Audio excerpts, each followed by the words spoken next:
हाँ हाँ चुनरी के चल जल्दी राशन के राशन मिलता।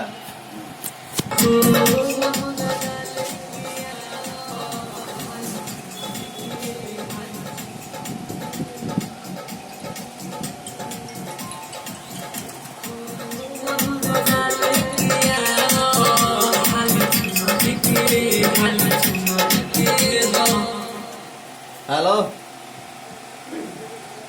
हेलो हेलो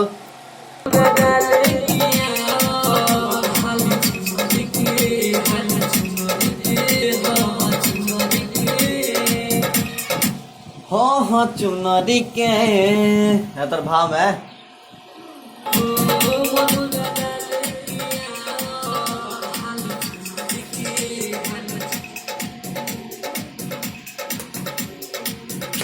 अरे यार उस तरह क्यों गा रहे हो जो तुमको बता रहे हैं, गौर से सुनो।